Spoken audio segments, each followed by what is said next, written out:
Bonjour à tous et bienvenue pour ce nouveau déjeuner Frégis.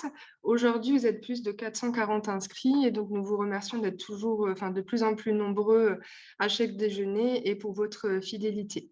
Alors, avant de commencer, est-ce que vous m'entendez bien ou pas?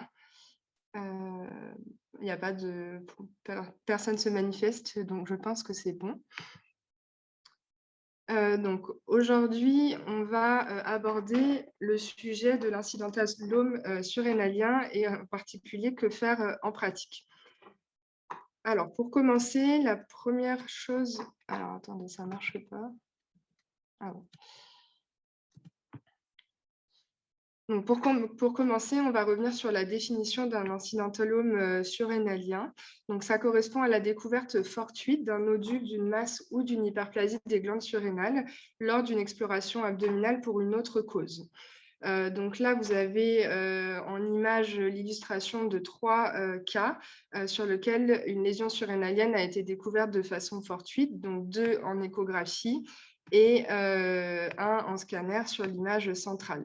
Donc, c'est des cas qu'on va suivre tout au long de la présentation, donc j'y reviendrai un petit peu plus tard. Donc, avant de revenir sur ces trois cas, la première question qu'on peut se poser, c'est est-ce que c'est une situation qu'on va rencontrer, que vous allez vous rencontrer fréquemment en pratique? Il faut savoir que la prévalence des incidentalomes surrénaliens, elle est estimée entre 4 et 9 selon les modalités d'imagerie. Il y a seulement 2 études en médecine vétérinaire qui se sont intéressées à cette prévalence. La première est une étude échographique qui a rapporté une prévalence de 4 et la seconde étude a été réalisée sur des examens scanners et là, il rapportait une prévalence de 9,3 les deux études s'accordent également sur le fait que cette prévalence est augmentée chez les chiens qui sont plus âgés. Donc, c'est une situation qui est quand même peu fréquente, mais du fait de l'accessibilité de plus en plus simple à ces examens d'imagerie, que ce soit l'échographie, mais aussi le scanner maintenant, c'est probablement une situation qui va devenir plus fréquente et à laquelle vous allez pouvoir être confronté dans votre pratique quotidienne. Donc, pour la suite de la présentation, on va s'intéresser à trois cas. Le premier cas, c'est Lily, c'est une petite chienne carlin femelle stérilisée de 11 ans qui a été présentée pour un bilan d'extension suite à l'exérèse d'un mastocytome sous-cutané de bas grade et qui, donc, à l'occasion de son échographie abdominale, on a découvert une masse surrénalienne droite. Le second cas, c'est Kinga, c'est une Rhodesian Ridgeback femelle stérilisée de 10 ans qui, elle, a eu un examen scanner chez son vétérinaire pour l'exploration de difficultés locomotrices et dans la suspicion de hernie discale. Donc, ce scanner a effectivement mis en évidence des protrusions discales, mais il a aussi mis en évidence une masse surrénalienne, donc ce qui a motivé sa consultation. Et enfin, Duchesse, c'est une croisée berger-allemand femelle stérilisée de 10 ans qui, elle, était suivie pour des troubles digestifs chroniques et qui donc a eu un examen échographique dans le cadre de l'exploration de ces troubles digestifs. Alors, même si là, je vous présente trois cas qui sont que des femelles stérilisées, il n'y a pas de prédisposition de sexe pour ces lésions surrénaliennes. Alors, avant de poursuivre encore sur ces cas-là, on va faire un petit rappel, notamment sur la physiologie des glandes surrénales. Donc, les glandes surrénales, c'est des organes pairs qui se situent au pôle crânial de chaque rein et qui vont avoir un rôle très important dans la sécrétion d'un certain nombre d'hormones. Et on peut notamment diviser ces glandes surrénales en 3 unités fonctionnelles. Avec la zone la plus interne qui est la médulla, qui va sécréter les catécholamines, donc notamment l'adrénaline et la noradrénaline. Ensuite, on a les zones fasciculées et réticulées qui sont les zones internes, qui, elles, vont sécréter les glucocorticoïdes et les stéroïdes sexuels. Et enfin, la zone la plus externe, juste sous la capsule, la zone glomérulée, qui est à l'origine de la sécrétion des minéralocorticoïdes et en particulier de l'aldostérone. Chacune de ces 3 zones est régulée également différemment. Donc, une fois qu'on a en tête que ces glandes surrénales sécrètent des hormones, on peut assez facilement comprendre que l'apparition d'une masse sur cet organe-là peut entraîner un excès de sécrétion de ces hormones-là. Donc, pour les lésions intéressant la médulo-surrénale, on peut avoir un excès de sécrétion de catécholamine et conduire à ce qu'on appelle un phéochromocytome. Pour les tumeurs du cortex, si ça intéresse la zone glomérulée, on peut avoir un excès de sécrétion d'aldostérone et donc un hyperaldostéronisme, ce qui est une situation qui est vraiment peu fréquente chez le chien, qu'on va rencontrer plutôt chez les chats.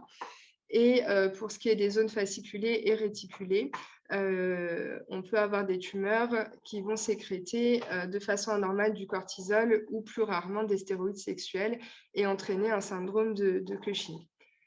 Les glandes surrénales peuvent être aussi le siège de métastases d'autres tumeurs, et les tumeurs qui sont les plus fréquemment rapportées comme métastasant aux glandes surrénales, ce sont les carcinomes pulmonaires, mammaires et prostatiques.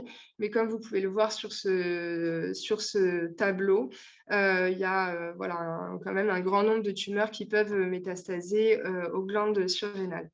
Enfin, on peut avoir d'autres lésions plus bénignes comme des kystes, des hématomes ou des myélolipomes qui peuvent aussi se développer au niveau des glandes surrénales, mais qui ne seront pas, en tout cas, l'objet de cette présentation aujourd'hui.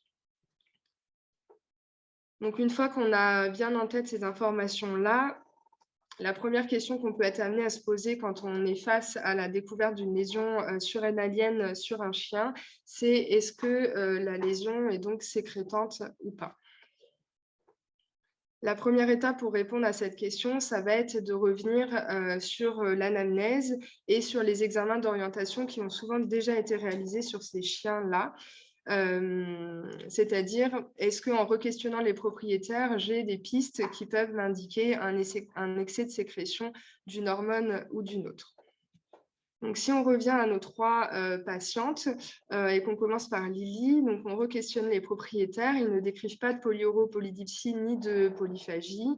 Elle présente un bilan hématobiochimique normal, une analyse d'urine qui n'est pas remarquable. Et on a par contre une discrète hypertension artérielle à 160 mm de mercure. Il faut juste prendre en compte que c'est une chienne qui est très agitée, très stressée en consultation. Donc, il peut y avoir un petit effet blouse blanche quand même sur cette tension. Pour Kinga, quand on re-questionne les propriétaires, là, il y a pas mal d'éléments qui nous interpellent. La chienne présente une polyuropolydipsie. Elle présente également une polyphagie depuis 1 an. Alors, il rapporte que c'est une chienne qui a toujours eu très bon appétit, elle a toujours vraiment bien mangé, mais depuis 1 an, c'est exacerbé et notamment, elle se met à voler, ce qui n'était pas le cas jusque-là. Il rapporte également une fonte musculaire. Elle présente une alopécie qui intéresse les flancs. Au bilan hématobiochimique, elle a une augmentation discrète de l'activité de ces phosphatases alcalines à 265 unités par litre. Et l'analyse d'urine révèle une densité à 1,016 et une protéinurie à 2 croix qui a été confirmée avec un RPCU. Et enfin, elle a également une hypertension artérielle à 170 mm de mercure. Et enfin, pour nos dernières patientes duchesses, elle a des antécédents de pyélonéphrite et de pyroplasmose, mais qui sont actuellement résolus. Elle ne présente pas de polyuropolydipsie ni de polyphagie.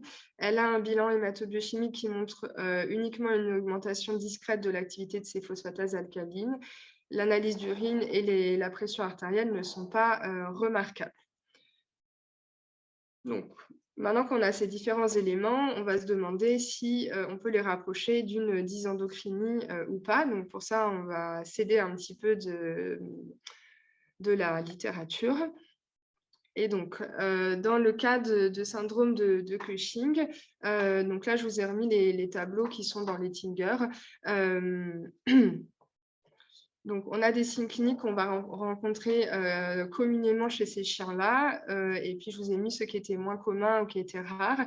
Et pareil pour les signes biologiques. Donc, je ne vais pas tous les citer, mais si on repense à Kinga, on voit qu'on identifie un certain nombre d'éléments dans ces tableaux-là, notamment des signes cliniques qui sont très communs, comme la polydipsie, la polyurie, la polyphagie, l'alopécie et l'hypertension artérielle systémique.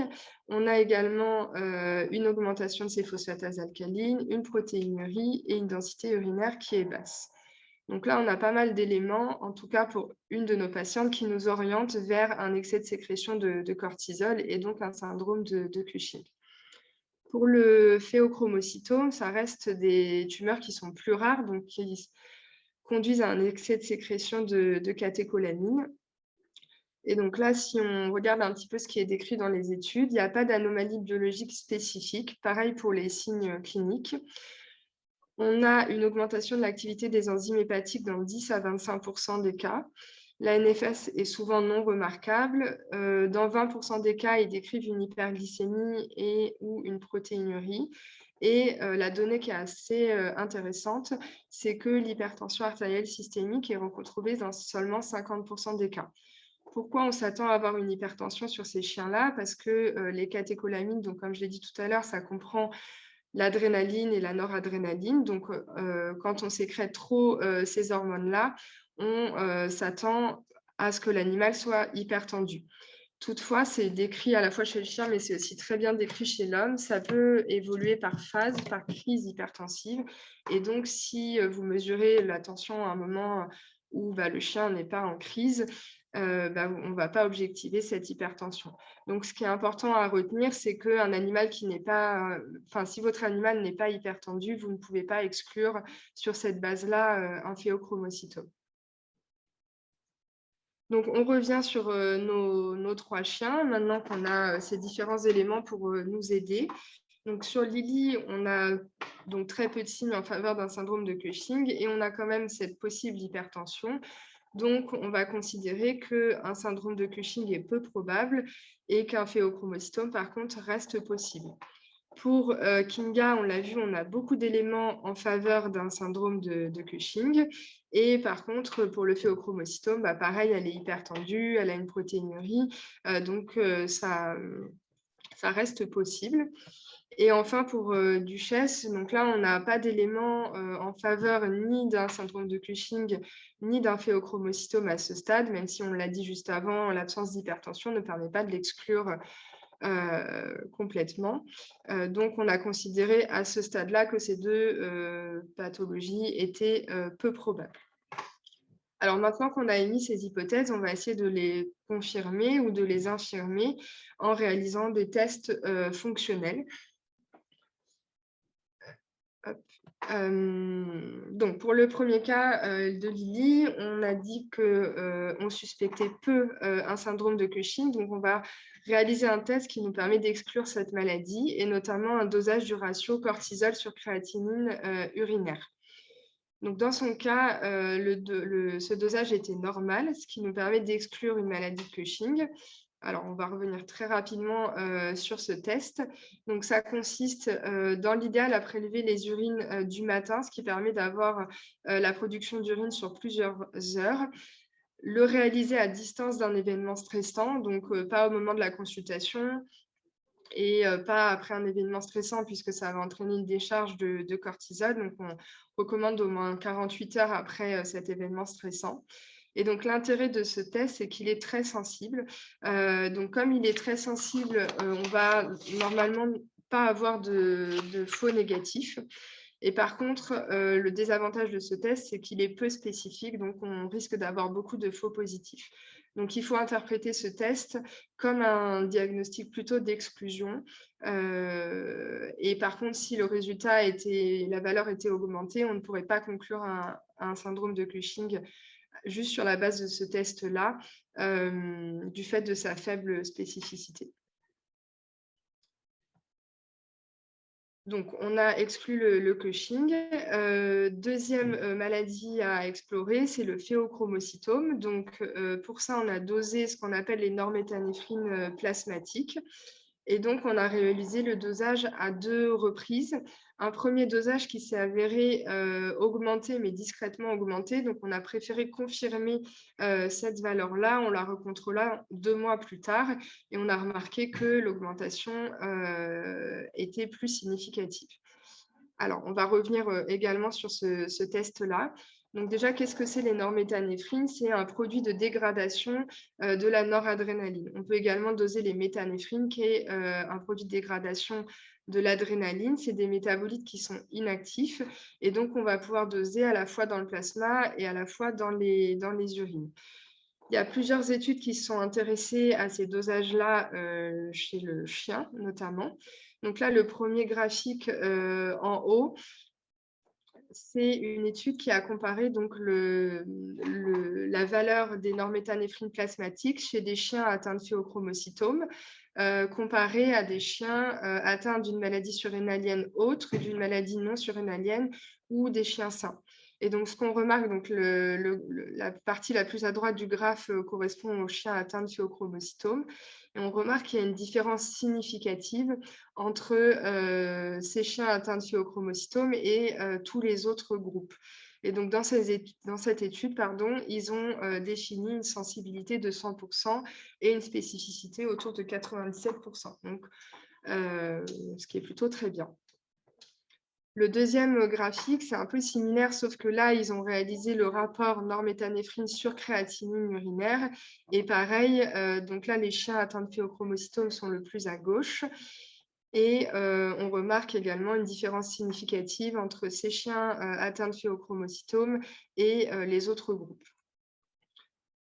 Ce qu'il faut savoir avant de réaliser ces dosages-là, c'est qu'il faut faire attention aux conditions préanalytiques. Donc, d'une part, parce qu'il y a peu de laboratoires qui le dosent, il faut prélever sur un tube DTA, séparer le plasma le plus rapidement possible, congeler les prélèvements et ensuite les transporter congelés, dans l'idéal moins de 24 heures pour que ça arrive congelé au laboratoire. Et enfin, pour le dosage urinaire, la plus grosse limite, c'est qu'il faut conserver un pH très acide à 2. Et donc, la difficulté, c'est d'obtenir ce pH 2 et d'avoir une machine aussi qui permet de mesurer un pH à 2. Donc, nous, classiquement, on dose les norméthanéphrines et les méthanéphrines plasmatiques et on ne fait pas le dosage urinaire. Donc, si on revient à notre cas, donc à Lily, donc on a exclu l'hypercorticisme et donc ces résultats sont très en faveur d'un phéochromocytome. Pour le deuxième cas, pour Kinga, là, on a une forte suspicion de Cushing, donc on va utiliser d'autres tests pour le confirmer. Et pour ça, on a 2 tests, en réalité plutôt un, mais en tout cas, on va évoquer les 2 tests à notre disposition pour explorer cet hypercorticisme. Le premier, c'est le test de stimulation à la CTH. Donc la chienne, quand elle a été présentée en consultation, elle avait déjà eu ce test-là. Et le test était douteux puisque la valeur post-stimulation était dans la zone grise du laboratoire. Donc, ici, on a réalisé un test de freinage à la dexaméthasone à dose faible qui a montré une absence de freinage à 8 heures et à 4 heures, donc compatible avec un excès de sécrétion de cortisol. Alors, pareil, on va revenir sur ces 2 tests-là. Donc, le test de choix, qui d'ailleurs, quelle que soit l'origine du syndrome de Cushing, qu'il soit surrénalien ou hypophysaire, ça reste le test de freinage à la dexaméthasone à dose faible, qui consiste à injecter de la dexaméthasone à 0,01 mg kg par voie intraveineuse et à doser le cortisol à T0, T4 heures et T8 heures.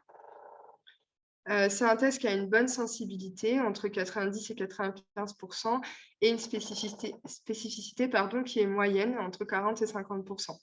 Donc, même si c'est un test qui est intéressant et qui nous permet de conclure dans la grande majorité des cas, il doit être réalisé uniquement si on a une suspicion clinique et biologique, et ce n'est pas un test de screening, parce que sinon, on risque d'avoir de faux positifs et de traiter à tort des patients qui ne sont pas atteints.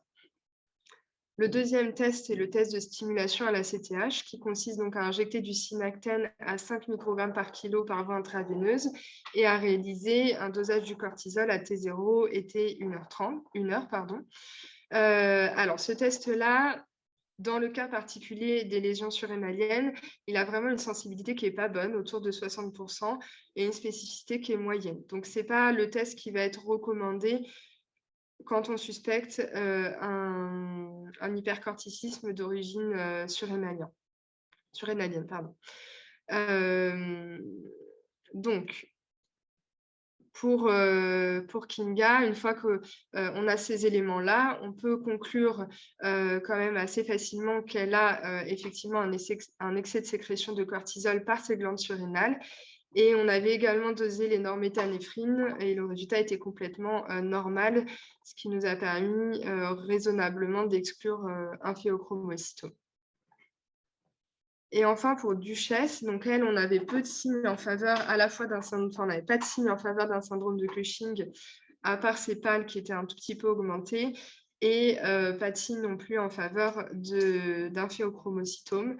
Donc, en première intention, on a réalisé uniquement un dosage du rapport cortisol sur créatinine urinaire. Et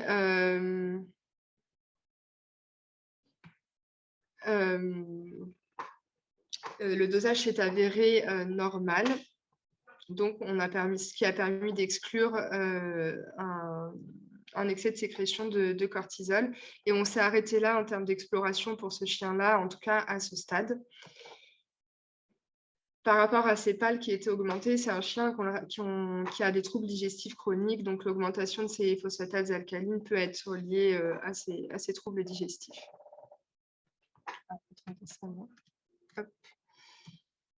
Donc maintenant qu'on a répondu à la première question, est-ce que la lésion semble sécrétante ou pas? La deuxième question qu'on peut être amené à se poser, c'est est-ce que la lésion surrénalienne est bénigne ou maligne?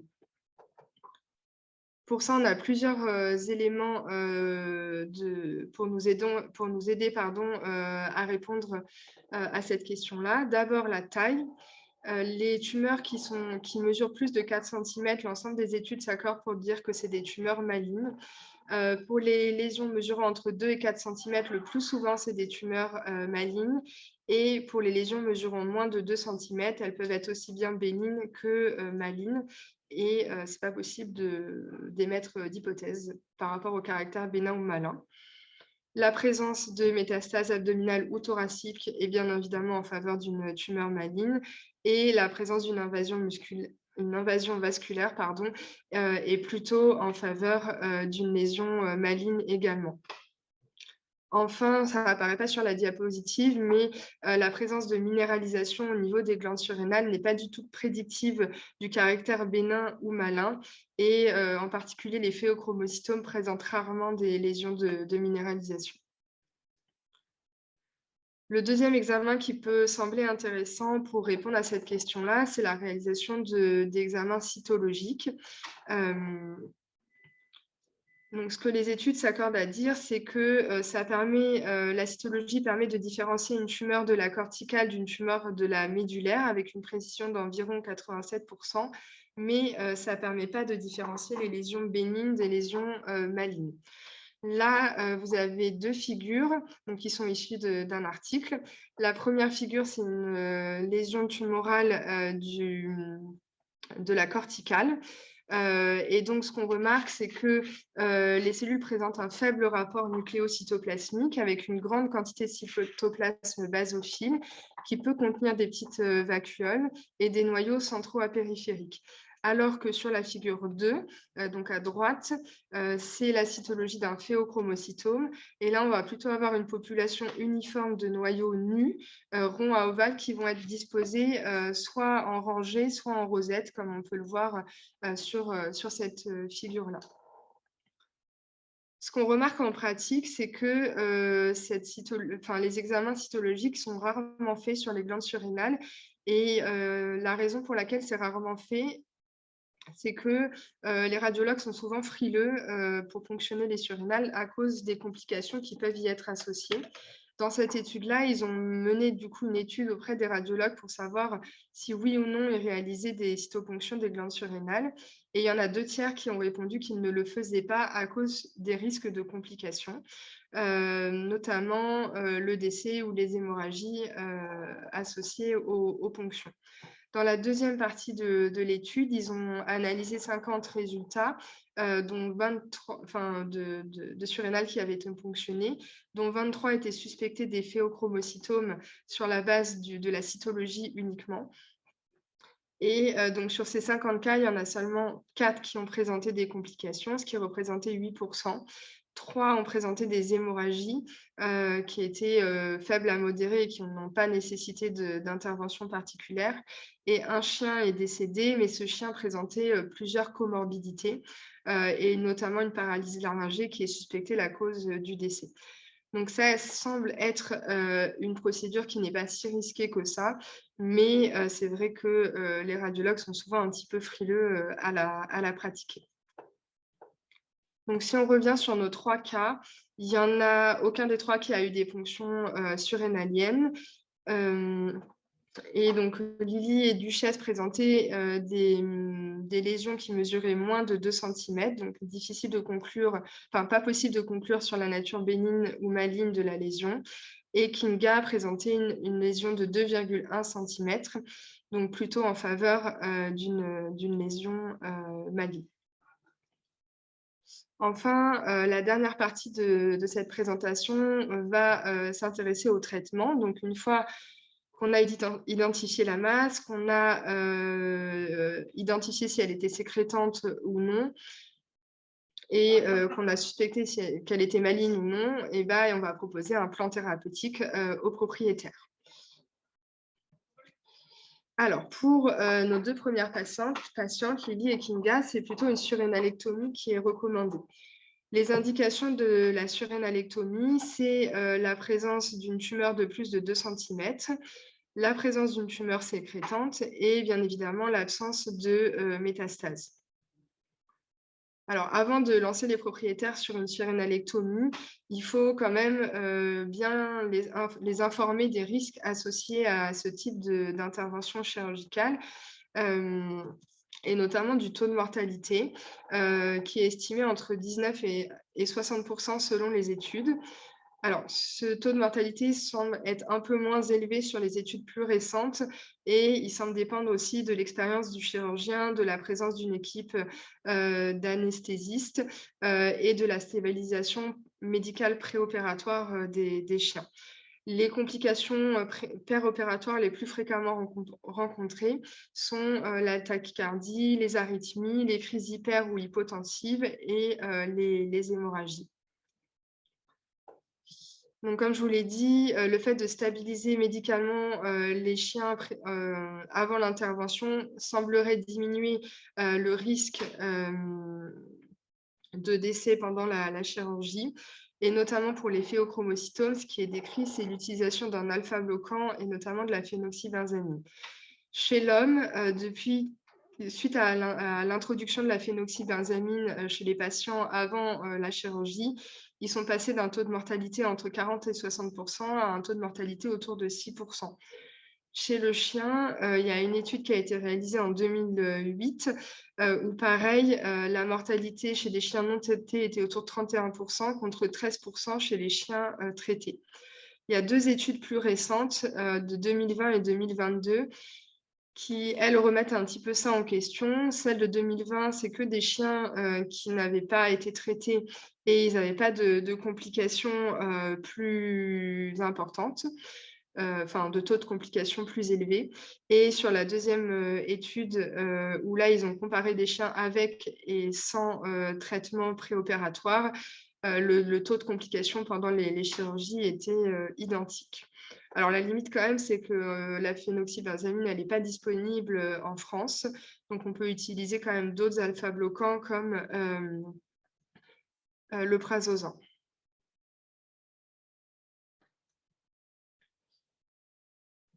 Et par rapport au pronostic pour les phéochromocytomes, alors là, sur la dernière étude qui incluait 53 chiens, il y en a 44 qui sont sortis d'hospitalisation. Et sur ces 44 chiens, la médiane de survie, une fois qu'ils ont passé la période compliquée per- et post-opératoire immédiat, ils rapportent des médianes de survie de 3,2 ans, donc ce qui est plutôt très bien. Voilà, il faut avoir des propriétaires motivés qui sont conscients des risques et qui sont prêts à prendre ces risques-là pour derrière avoir quand même un bon pronostic. Pour les chiens atteints d'hypercorticisme, la stabilisation préopératoire va consister à leur donner du trilostane. Donc, c'est un inhibiteur compétitif de la 3-bêta-hydroxystéroïde déshydrogénase et qui va donc inhiber la production de cortisol. Le dosage recommandé est de 0,5 à 1 mg kg matin et soir. Et quel est l'intérêt de stabiliser ces chiens-là? C'est qu'on sait que les chiens qui sécrètent trop de cortisol vont avoir tendance à avoir un état hypercoagulable avec des risques de thromboembolie, des retards de cicatrisation, une immunosuppression. Ils vont aussi être sujets à l'hypertension artérielle systémique et ils vont avoir des risques de pancréatite post-opératoire qui sont également majorés.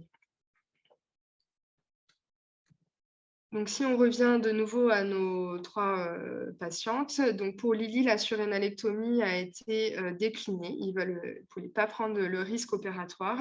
Et pour Kinga, le traitement chirurgical est envisagé. Donc, on a mis en place le Vétoril afin de stabiliser la chienne avant d'aller en chirurgie. Alors, quelles sont les autres options qu'on peut proposer à Lily à ce stade-là?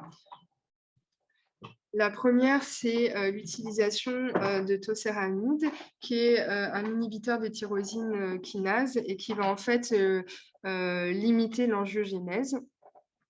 Donc, il y a une étude qui s'est intéressée à l'utilisation de cette molécule chez des chiens atteints de phéochromocytome. Alors, c'est des chiens soit qui n'étaient pas opérables, soit qui avaient des métastases ou alors qui avaient récidivé après une intervention chirurgicale.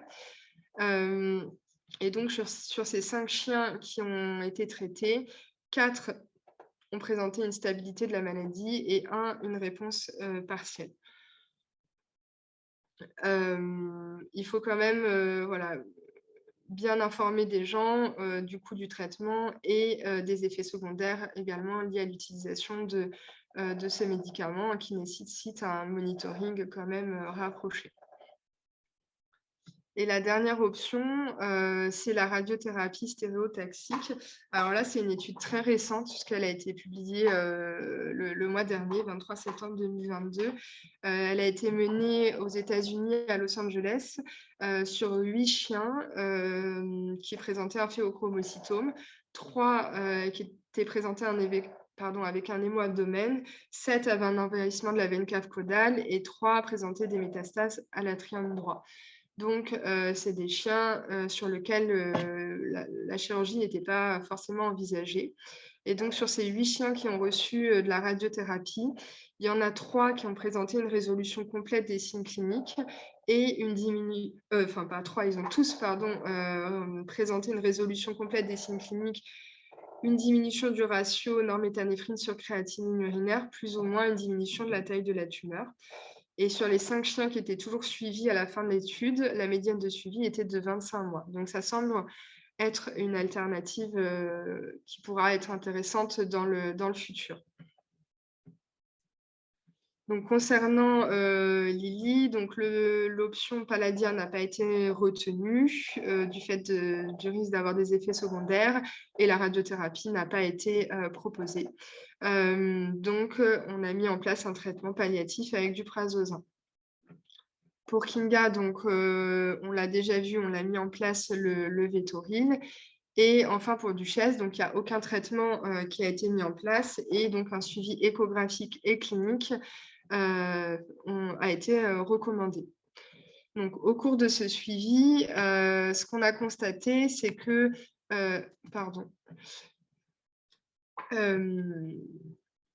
Duchesse a présenté une PUPD est apparue progressivement, ainsi qu'une augmentation de l'activité de ces phosphatases alcalines, et la taille a augmenté progressivement de taille au cours du suivi. Jusqu'au dernier suivi, elle mesurait 2,3 cm. Donc, il y a de nouveau une exploration fonctionnelle qui a été réalisée avec un test de freinage à la dexaméthasone à dose faible et un dosage des normétanéphrine. Et ces deux tests se sont avérés normaux, donc toujours pas en faveur d'une tumeur sécrétante. Une intervention chirurgicale a été proposée, mais déclinée. Donc, il n'y a pas de traitement particulier qui a été mis en place, donc juste la poursuite du suivi. Alors, ça, c'est deux petites études par rapport au pronostic sur des chiens donc, qui ne sont pas traités chirurgicalement. La première, c'est sur des chiens qui avaient des tumeurs sécrétant du cortisol. Donc, ils rapportent une médiane de survie de 14 mois sur les chiens traités avec du trilostane. Et la seconde, c'est sur des chiens qui avaient des tumeurs non sécrétantes. Et là, ils rapportent une médiane de survie autour de 18 mois, avec comme facteur pronostic négatif la taille de la masse et la présence de métastases. Ah, désolée. Donc, pour le suivi de ces chiens-là, Lily, ça fait 1 an qu'on la suit. La taille a discrètement augmenté en taille. Elle est passée de 12 mm à 10 mm et de 10 mm à 12 mm, pardon. Et le suivi de sa pression artérielle est resté tout le temps normal. Pour Kinga, donc on a initié le Vétoril. Elle a fait une bronchopneumonie par fausse déglutition, donc ce qui a reporté la prise en charge chirurgicale. Par contre, les propriétaires rapportent une nette amélioration de son état clinique et des signes de polyurie, polydipsie et de polyphagie. Et donc pour Duchesse, on l'a vu juste avant, je ne vais pas le répéter. Donc, en conclusion de cette présentation, ce qu'on peut dire, c'est que les incidentalomes surrénaliens seront probablement des situations que vous allez rencontrer de plus en plus fréquemment liées à l'accès aux examens d'imagerie, comme on l'a dit au début. C'est une situation qui nécessite une approche rigoureuse et raisonnée et en adéquation avec les signes cliniques de l'animal et la motivation des propriétaires.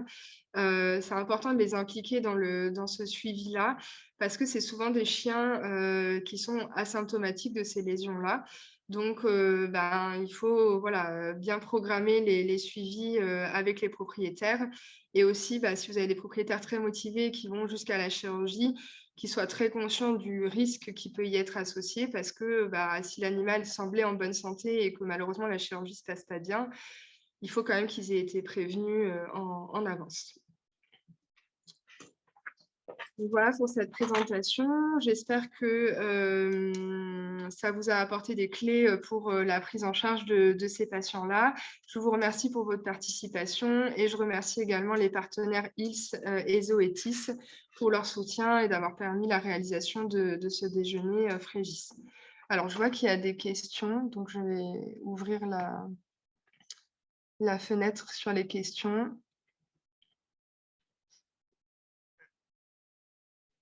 Alors, pour le test de stimulation à la CTH, entre 1h et 1h30, il n'y a pas de... ça peut être fait à 1h.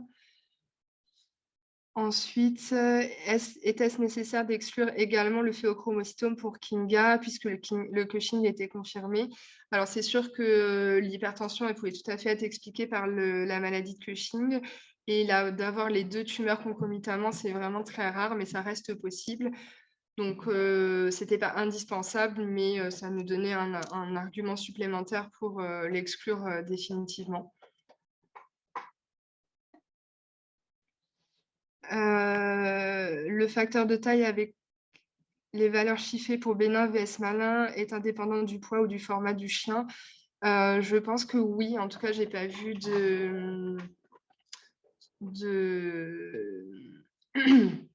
dans les études où ils prenaient en compte la taille du chien. Après, il faudrait que je demande au radiologue. Alors, c'est vrai que je n'ai pas parlé du bilan d'extension. Donc, la question, c'est l'échographie radio-thorax sont-elles suffisantes pour faire un bilan d'extension? C'est vrai que j'en ai pas parlé dans la présentation, mais en général, on fait un bilan d'extension scanner avant l'intervention parce que c'est ce qui permettra le mieux de voir s'il y a des thrombus, s'il y a une invasion vasculaire. Et donc, c'est des chiens, si les propriétaires vont jusqu'à la chirurgie, qu'on scanne en préopératoire. Donc après, en première intention, on peut faire déjà des radiographies thoraciques, mais avant l'intervention, on fera de toute façon un examen scanner.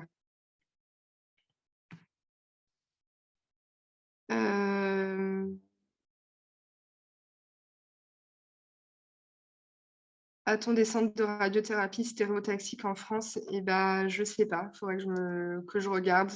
Je suis désolée, je ne sais pas répondre à cette question-là.